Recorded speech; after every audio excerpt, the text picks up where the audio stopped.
Isang pabahay na inilaan ng gobyerno sa ilang mamamayan dito sa Bohol. Kailan kaya ito mapapakinabangan? At bakit ito itinayo sa gitna ng kabundukan?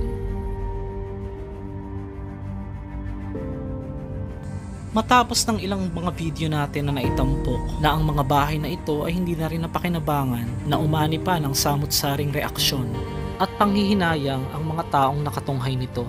Pero ngayon, isa ka ba sa maswerteng magkakaroon ng ganitong bahay? O mapalad kang mabibigyan ng pangarap sa ibabaw ng bundok?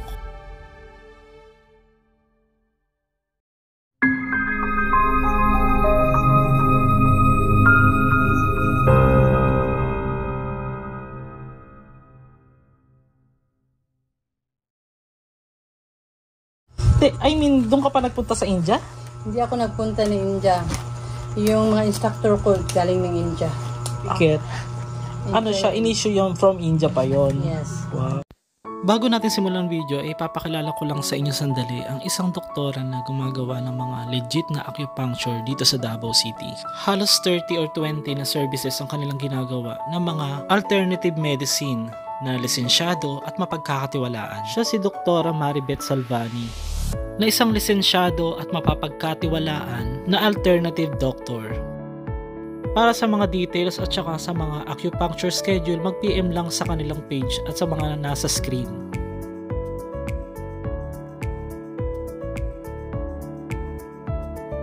Ito, ginagawa itong pabahay para sa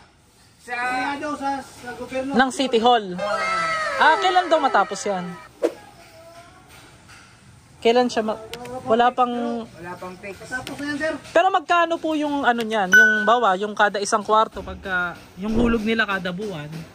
May nagka-counterpart daw, mga babayad. Parang sa pag-ibig, Oo, gano'n. pag-ibig. Pag-ibig sila mong bayad. Tignan natin kada isang kahit isa lang. Check natin. Sama mo, ano? Hindi ba tayo mapapagalitan? Hindi naman, no? Ako timekeeper dito eh. Pero, Tsaka gobyerno man yan eh, hindi naman yan pa private, no? pwede, okay mag-visitor mga ito pa. Tara, tignan natin saglit. Ang laki guys, oh, tatlong palapag. Kwarto-kwarto na yan, ang CR niyan, tiles. Ay, Apat na palapag. meron bang makikita kami yung tapos na? Yung bawa tapos? Meron na, oh. Meron na? Oo. Tara, tignan natin doon saglit. Ito. Ang mga ano lang ha, yung iniingatan lang dito, yung mga aso kasi mga iba yung pangalan. Oo, tignan nyo guys, so pabahay para sa mga ano? Ang laki. Ilang buwan na to ginagawa, sir? Siyerte namang mga taga City Hall, sana wag tumabandod. Pila na ka naman nahimo? Hindi ko alam kasi apat na buwan lang ako dito. Oh, meron silang sariling ano, oh. May sarili silang fuse dito guys, oh. Para pag may problema. Pag may problema o trouble, yan, madali ano. Yun lang, yun. Ito naman sir, ano to, bodega. Bodega mo sir, oh. Lahat ng binubuksan. Lahat ng makitang pito binubuksan. May maintenance to eh, may ano. Wala ba yung gawa na yung ano? Yung naka-tiles na sir? Ay, ganun din. Bodega, putangan ng generator. Dyan lalagyan ng generator. Social naman, may sariling generator. Paano? Oo, pag ilang ilaw, generator. Paano raw sila nag-a-apply sir? Okay. Paano sila nag-a-apply sir pagka ganyan? Bawa ako, taga-Tagbilaran ako. Paano ako mag-a-apply? Doon ka mag-apply sa ano? Ng sariling ano? Doon sa kapitan namin sa Barangay Kabawan dito. Si Sirio Bangalaw. Pero Bangalaw. dapat ano ka, tawag dito? Dapat Botante ka dito. Oh, botante. Tagbilaran, oh. Oo. Astig guys, no? May kasama pang aso.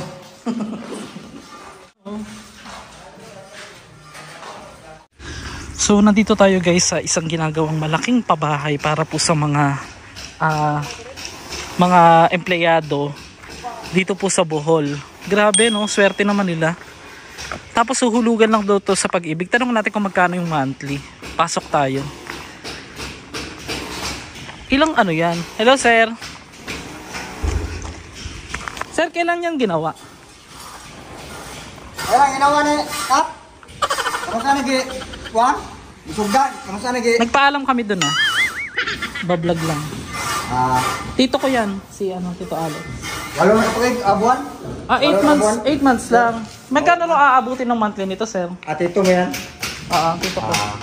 Magkano rin aabutin ng monthly nito? Naubos lahat material? Hindi, yung monthly ba? Yung huhulugan ba? Sabi sa kapitan namin dito sa barangay, Kabawan, Oo. 800 raw. Wow. Yung Mura. At pwede masilip sa loob. Nakalak yata, sir eh. priority, sir, yung nasunugan. Ang Yung nasunugan doon sa saan yung Tagbilaran. Yun ang priority ni Jinyap. Grabe, ang bait ng nyo, no? Sino mayor dito? Shoutout natin. Si Sino? Jinyap. Jinyap. Asawa ni Babayap. Okay. Ito, hindi pa to tapos. Nasaan yung tapos na, sir? Ano, oh? 800 monthly. Hindi, meron dito, Alex, yung gawa na, yung mismong na semento na. Wala. Ay, oo nga. Ganda. Ang laki ng space. Vlogger ka, sir? Ako po, lager po ng puno. Hindi, nagbablog po ako. Mga bahay, binablog ko din, mga abandon. Pero ito hindi naman ito abandon, kagagawa lang nito. Ano, sir, sa Sineditor? Ano naman to mga to? Ay, mga gamit. Itong budiga namin yan. Oo, mga gamit. Ang galing. Hindi pa yan, nandun bang iba? Grabe, 8 buwan lang to, sir, ginawa. 8 buwan, sabi ng bangkuan mo, tiyuhin mo. Oo. Dali na tapos doon. Astig, no? Oo. Abutan ng 2 taon. Tapos ito, para to sa kasagaran, ang bibigyan nito, yung mga nasunugan. Tsaka Yung nasunugan ng sir, At saka yung empleyado ng empleyado ng gobyerno? ng gobyerno. Hindi empleyado ng Munisipyo. gobyerno. Yung lang, yung nasunugan lang. Ano ba?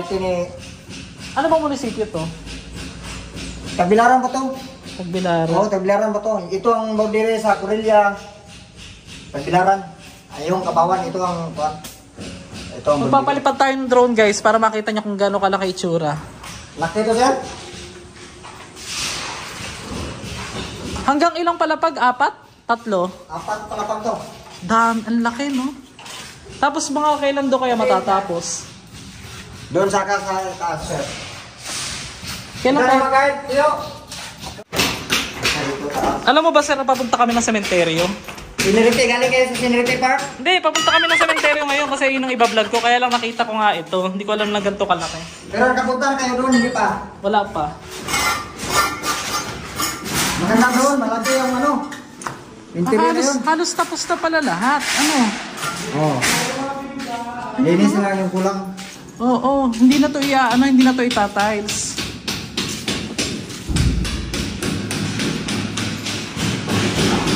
Swerte naman ng mga tauhan ni Swerte ng tao ni Jinyap.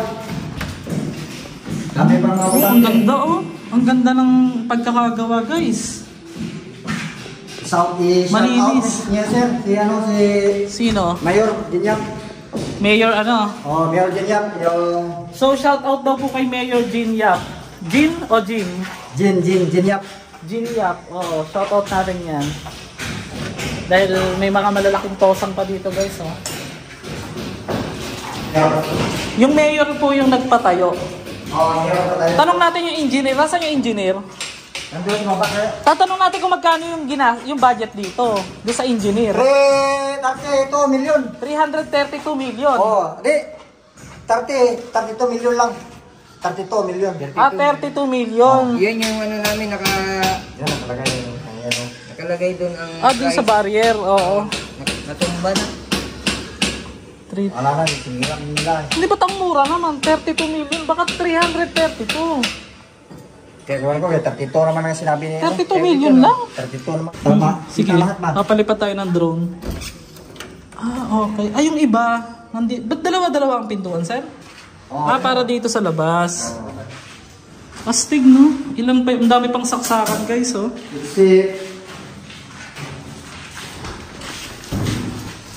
Maganda yung mga gawa nila. Hindi katulad na nakikita ko sa mga. Ba't ito walang walang bowl, lapa.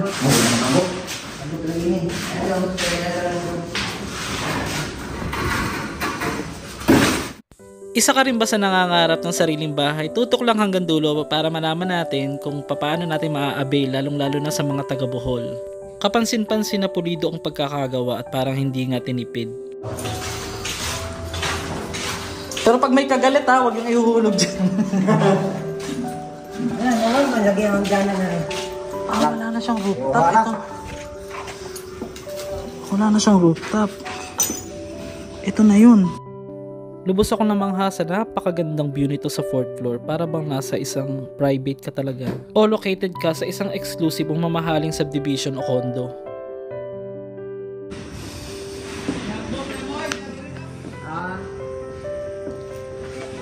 Yung mga... So guys, may daanan ng mga senior citizen, kaya lang bawal yung senior citizen na malulain. Kasi malalim. May baboy yan. Ito, wheelchair, ganyan. May baboy yan dito. Ano? Ha? May baboy yan. Ayan. Naamoy ko eh. Ang engineer Paredes yan, yung traktor. Richard Paredes. Ito na yung pababagay sa mga mga naka-wheelchair, mga PWD. Yan, meron silang sariling daanan. Ayusin pa ito. Nasa humigit kumulang 32 milyon ang halaga ng pondo na ginamit ng gobyerno para ilaan dito. Ang ilan daw sa makikinabang ay ang mga tauhan ng City Hall at ang mostly priority ay ang mga taong nasunugan. Kung ikaw tatanungin ko, pipiliin mo bang tumira sa mga pabahay na ibinigay o inilaan ng gobyerno para sa mga mamamayan na located sa kanilang lugar? Sa abot kayang hulugan. O ikaw ba o ang iyong lugar ay nagkaroon din ng ganitong proyekto na malapit ng mapakinabangan o ma-turn over sa kanila? 32 million, no? Akala ko 300. Ito meron dito parang ano. Papalagyan ng elevator, sir? Papagawa ng elevator? Hindi, Wala elevator na yan. lagyan ng tangke. Okay. Mistig. Kaya isang building, tatlo. May tangke, no? Ilan ang sukat niyan? Yan, para sa mga citizen na danan. Kaninong lubid to, sir? Sinong gumamit niya? Astig ko, tingnan niyo. Sa baba. Ito yung laglagan ng basura. Sure ba? Basura ba ilan? Ano pa ba? Diba? Titira ka na lang guys. Wala ka na po problemahin. Kailan kaya tayo makapag-house tour ng sarili nating house, guys? Puro na lang bahay ng iba.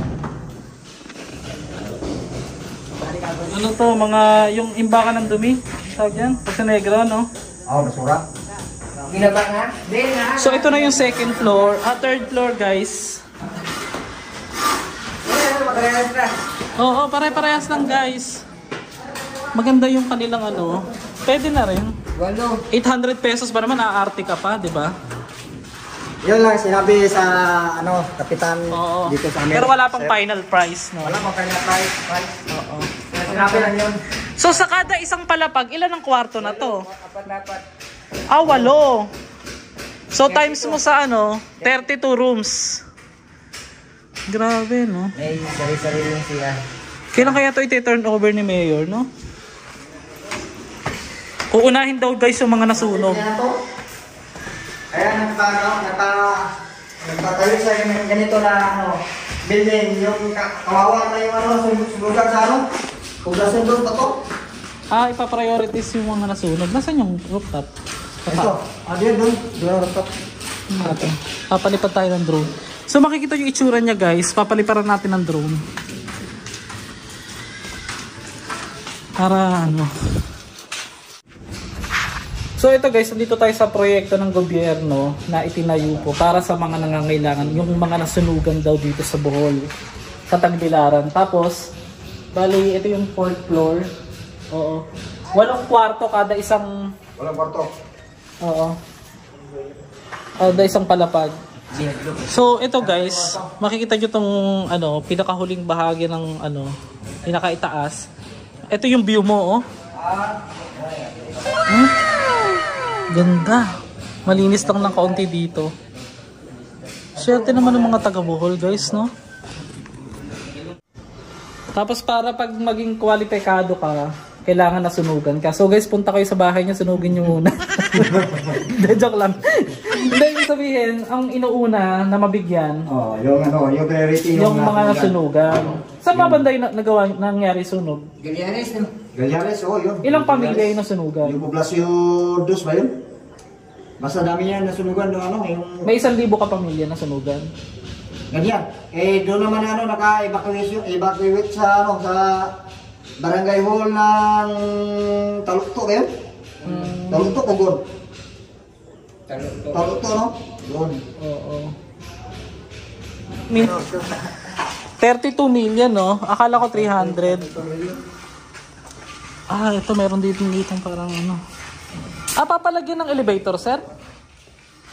Papagawa ng elevator? Hindi, Wala elevator na yan. lagyan ng tangke. Okay. Astig. Kaya isang building, no? May tangke, no? Ilan ang sukat niyan? Yan, para sa mga citizen na daanan. Kaninong lubid to, sir? Sinong gumamit niya? May mga malalaking tubo dito. Mga PVC para sa ulan. Kapansin-pansin na malapit lang siya sa gilid ng ilog at nasa ibabaw nga ito ng kabundukan. Pero ito ay located sa Tagbilaran City, dito nga sa Bohol. Sa ngayon ay hindi pa natin alam kung kailan ito mapapakinabangan o magagamit ng mga bibigyan. Hindi din natin sigurado kung meron ng mga naka-line up o pagbibigyan na nito. Hindi sa nakuha nating impormasyon ay 8 buwan na ito na ginawa o nasimulan. Para sa akin ay hindi ito basta-basta ginawa o minadali dahil napakaganda ng pagkakagawa o masasabi mong solid talaga. Imagine ang pondo nang galing sa paghihirap ng taong bayan ay makikita mong ganito na may pinatutunguhan. So yan ganda ng picture taking. Ang huling nag-picture daw dyan nag-break. Charot. Sa dulong bahagi ng video ay samahan niyo ako na libutin saglit ang Hinagdanan Cave na matatagpuan sa Dawis. So ito nga ay.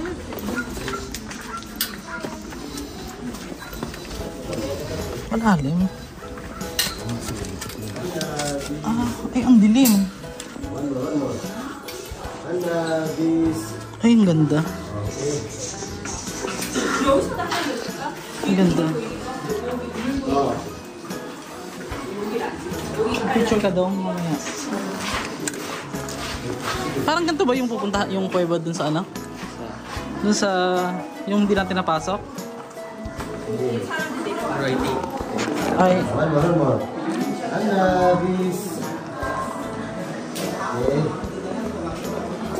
Ay, ito na siya.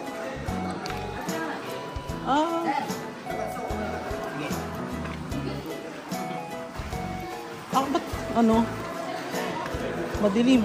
Charot. Ayaw, ginita mo pa isa yung tama. Ay, oo nga. Alam mo kung ba't ayoko maligo? Kasi yung mga dumi ng paniki, bumabagsak dyan. Pero syempre, nililinis naman nila yan, guys. Ay, ang ganda ng tubig, ang linaw. Pero hindi naman lahat, guys, kasi yung part na yun, nasa gilid-gilid lang naman yung mga paniki. Pero para sure lang naman, hindi tayo masyadong nagsiswimming. Actually, hindi talaga maliligo. Ganda, no? Picture perfect. Ang laki. Meron pa dong butas. Yan. Tuwan-tuwa, Sarot.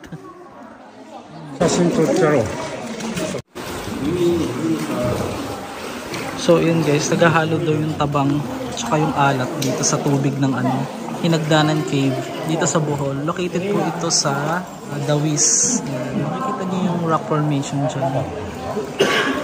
Ang ganda ng tubig actually. Kaya lang medyo ayoko lang talaga maligo. Hindi mo masasabi. Ang ganda ng mga parang sinemento. Ayan guys, iba yung entrance ng ng maliligo ka. Kasi you have to provide your own pampalutang. So ito nasa 125 pesos yung may kasamang langoy. Pero pagka naman tuwa ka So pagka walang langoy, yung magpipicture ka lang dito, nasa 50 pesos lang naman.